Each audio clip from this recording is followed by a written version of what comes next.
Hey guys, Yael here for Yael TV.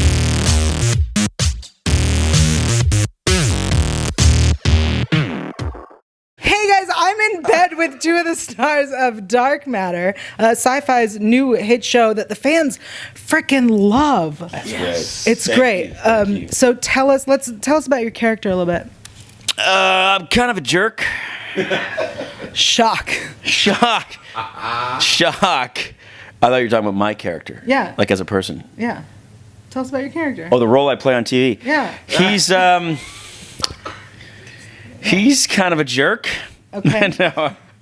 No, it's great. He's the guy who says what he's thinking and doesn't have much of a filter, which, as we saw in the previous interview, kind of is exactly like I am. Take it or leave it, for better or for worse. Typecast? A little bit. Yeah. Yeah, no, but it's a lot of fun to play that character, and the guys Joe and Paul have really given me some freedom to play, and the great thing about it is they just edit out whatever I do that they don't like. Oh, it's nice. And once in a while, there's a few gems that make it in. Awesome. Do you ad-lib a bunch? I have been known to ad-lib a bunch. All right. I have been known, yeah. All right. Let's talk about your character a little bit. My character, well, he's not quite as exciting as, his character in some ways, but in other ways more so. But, no, you know what it is? He is a tough guy, and, as we all know now, he's a mercenary who he accepts, yes, I did these bad things, but there's more to me than that. Yeah. And he refuses to believe he's just that. And so he's kind of like, okay, I want to know the truth, but maybe I don't want to know it at all because I'd rather start from here. And I think part of his penance starts with what he's doing with Five. Yeah. And taking care of her and protecting someone, not just being what everyone would expect according to his rap sheet that he now sees. Yeah. And so, yeah, he's he's still very practical man, but he hopes for more. Yeah. Yes. You guys both play like very intricate, intense characters.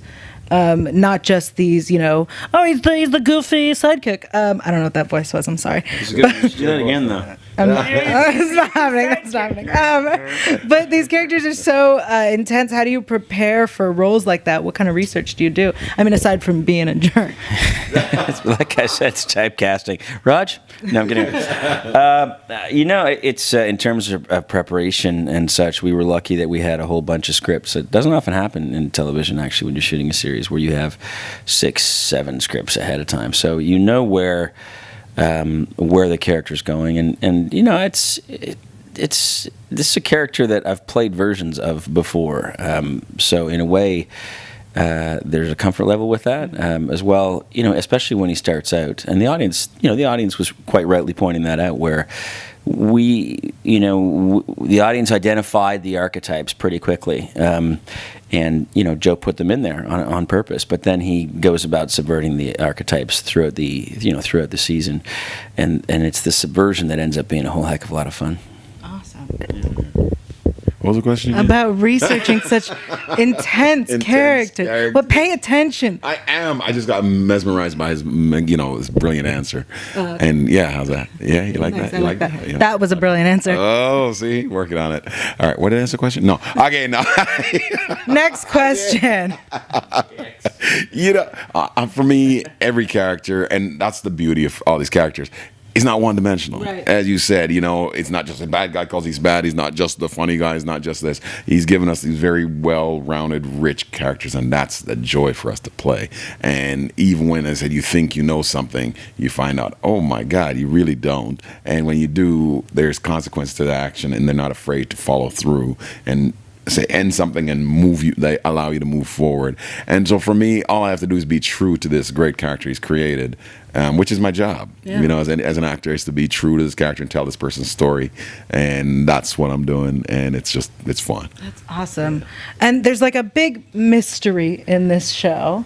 And as we uncover all the different, layers to the secrets, where are we headed once everybody knows everything? Is that something we're going to get soon? Where are we headed? That's a big spoiler kind of question. Yeah, But the truth is I can't actually spoil all that much because in the end, we don't know. We know there are lots of questions asked, and then answers are given per episode. But what's interesting is, yeah, okay, you do find out. You will find out who wiped the mines. That you will find out. But it will result in a whole bunch of other questions. And so in that larger where are we going sense, I don't know. Joe does. I mean, he's got 5 seasons mapped out, and the end of season 1 is just the beginning, hopefully.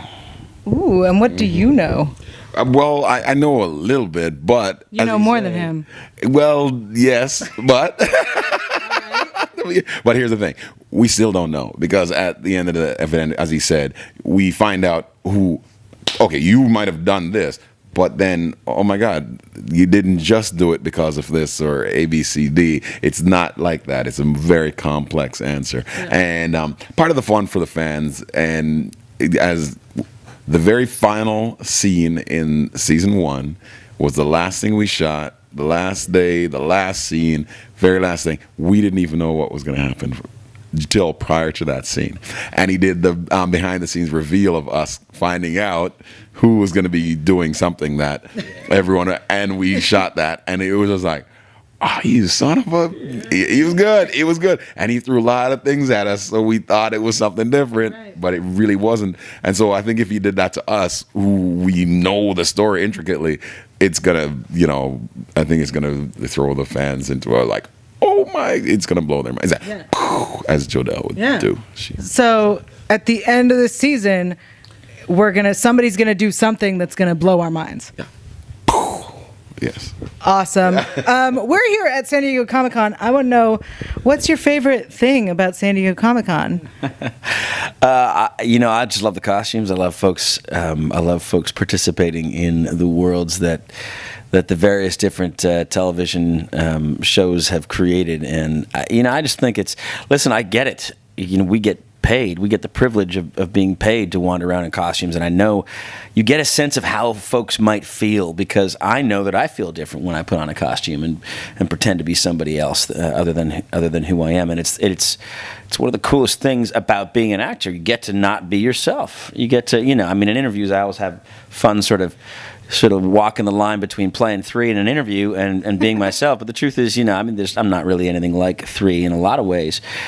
And that's what's fun about playing 3, that you can, you bring elements of yourself to the character, but it's not me, And I think that's really neat about what's going on there with all the cosplay. People, putting on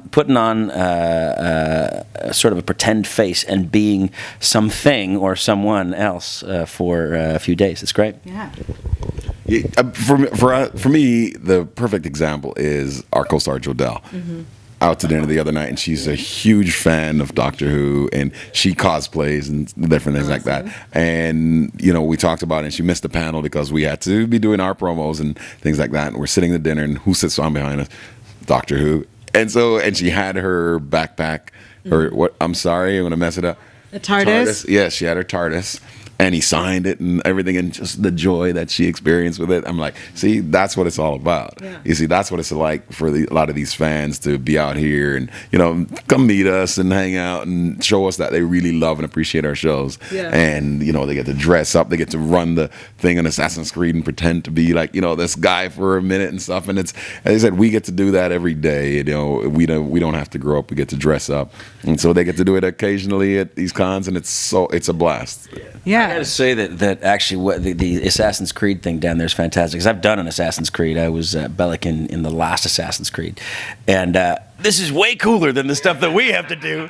We didn't get to go up 3 stories and jump up. The leap of faith is like you walk up to the edge of like a riser, and it's like this high, and you go, what? And then they cut to computer animation of the character falling. So this just out here is fantastic. The Assassin's Creed one, yeah. Yeah. I would say that another thing you guys probably love about Comic-Con is doing interviews in a bed. Hey, this is the highlight right here, ladies and gentlemen. I think we're gonna cozy. We're gonna call it. We're gonna call it. That's the end of this interview. Yeah. We got stuff to do. Yes, we do. Thank you guys so much for talking to me. Thank you. This has been amazing. Thank you. Oh, it's been fun. Thank you.